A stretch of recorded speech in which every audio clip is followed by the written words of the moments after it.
I feel the husband should just let the wife decide. Guys, just let your wife decide. Full stop. No.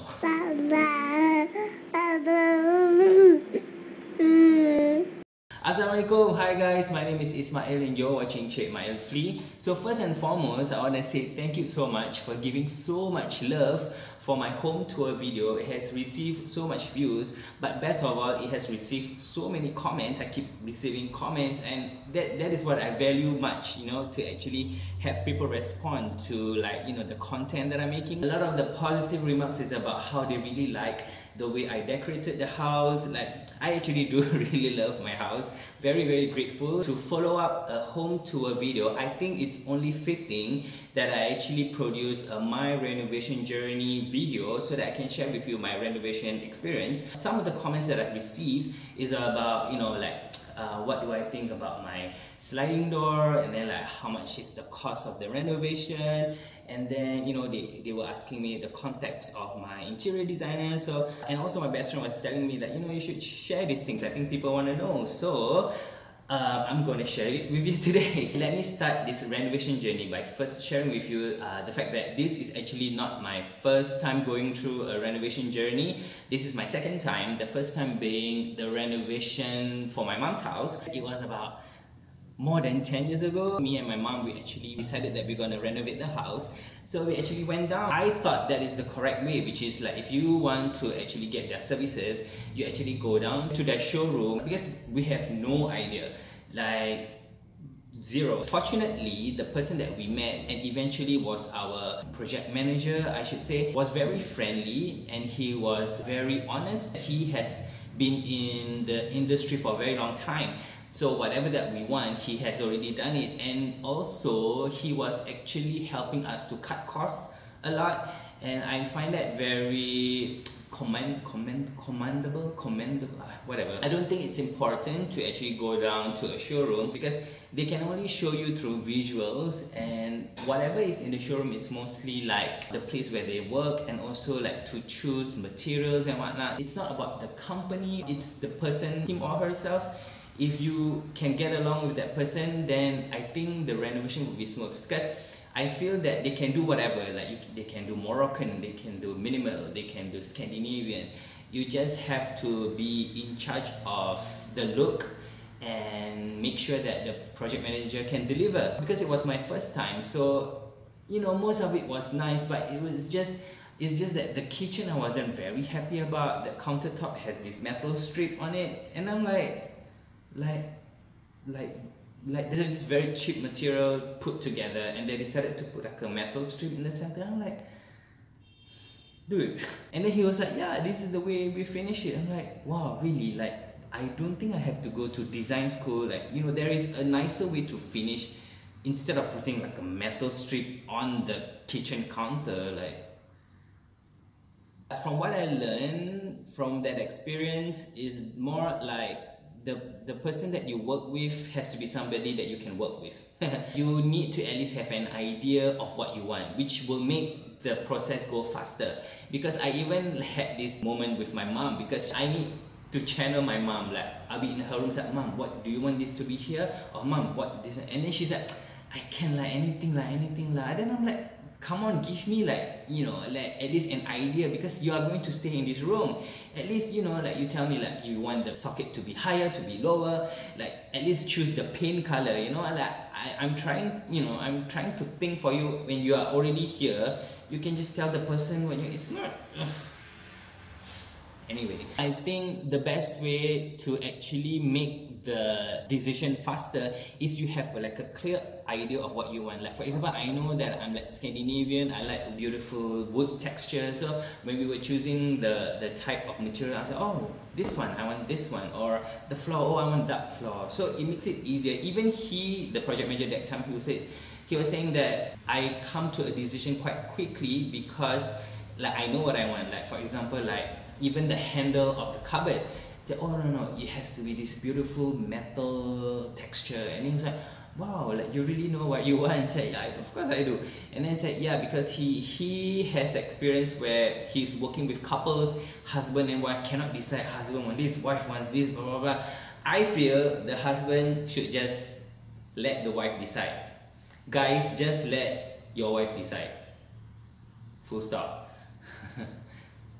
No.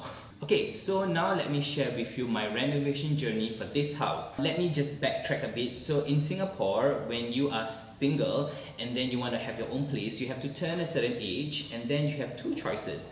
You either get to buy a BTO, which is built to order, a brand new house, but it can only be 2 rooms. Or if you want a bigger flat, you have to buy a resale house. So a resale is obviously you buy somebody else's house. So you can go more than 2 rooms.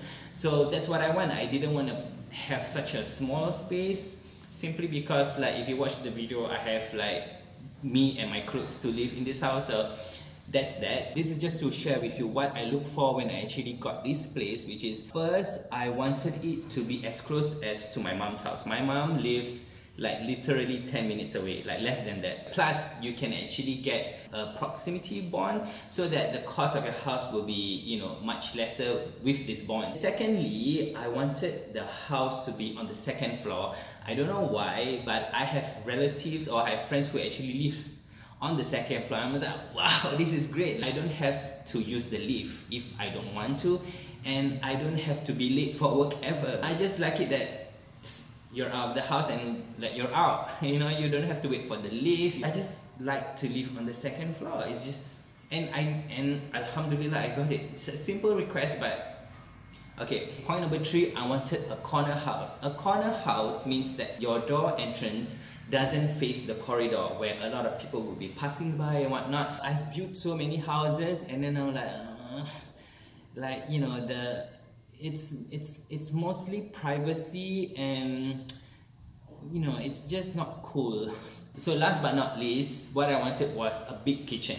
For somebody that doesn't cook, it's like the least of his problem. But I don't know, because my mom's house has quite a wide kitchen. Like, it's not cluttered, so I really like to have a kitchen that's not, you know, it's not busy. So I just want it like that, like open.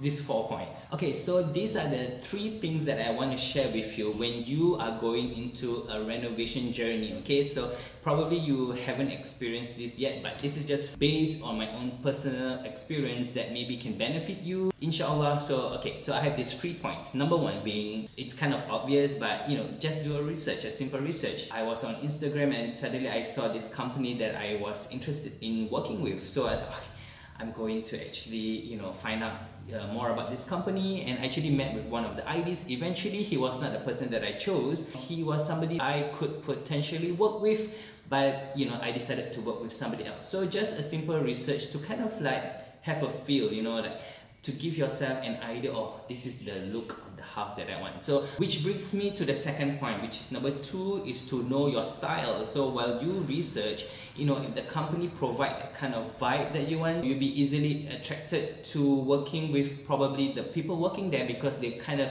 have or follow the vibe that you are looking for. So it will be easy. I feel that eventually the company that you work for is not that important, but the person, the project manager, could potentially be the more important person, because he's the one who's going to follow through the project. This project manager can potentially do any kind of style that you want. So probably you want something Scandinavian or minimal or whatever, unless you ask for something that's really, you know, like some kind of like Egyptian meets Bali meets Korean, I don't know, like some really intricate that he cannot afford to produce, then maybe you have to, like, you know, find a more suitable person to do the research. Number 3, what you want to consider is the budget. This is my way of gauging how much I need to set a budget for different types of houses. So for example, like for a 3-room flat, normally, typically 3 plus 1. So you need about 40,000.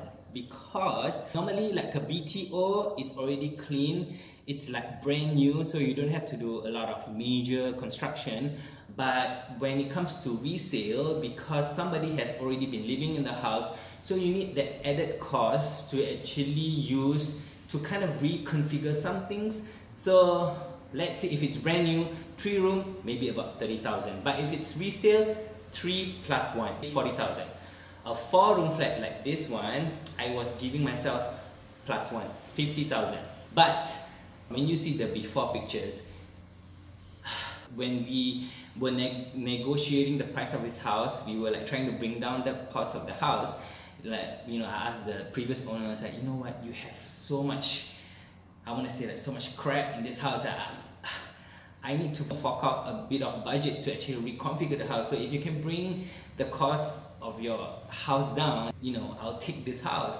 So eventually it helped. Okay, so you're probably wondering like, how much does my renovation cost? This is a resale 4-room flat, right?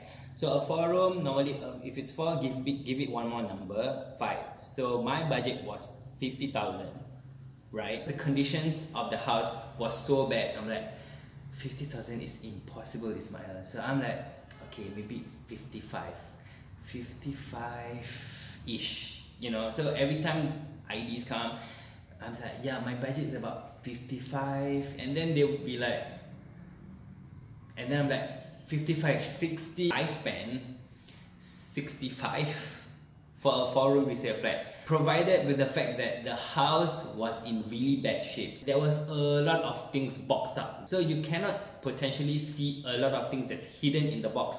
Like, I cannot hack the house before I even buy it, right? But I really love the location, the layout of the house. I can imagine like if I remove this, if I remove this, if I take that out, so just let me sum it up for you. So number 1 is to do your research.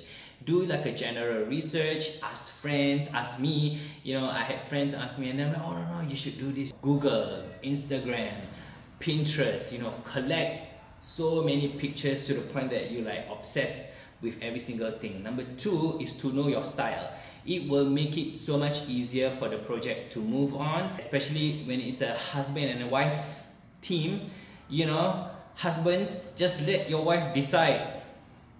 Settle. Number 3 is the budget. Put a realistic budget. For this house, unfortunately, I have to actually come up with a higher budget. Since I have a higher budget, there is also a renovation loan that you can consider. One of my close friends, she's like money thrifty and whatnot. Even she decided to take a loan, even though that we have to actually pay back a bit more because of the interest, which is a lot of money. But when it's spread out within 5 years, right, I think it will ease up on your own finances. So if it's going to help you, then I think you can consider that, because on top of this budget of the renovation, you also need to consider the fact that you need to buy your electrical appliances. You need to buy your sanitary appliances, furniture for the house. You need to buy lighting, so many things that is not included in the 65,000 budget that I've already set aside for the house. So you have to put aside a bit of money. So yeah, it was very dumb, very complex. So I said, best interior designers in Singapore. That's why I literally Googled it.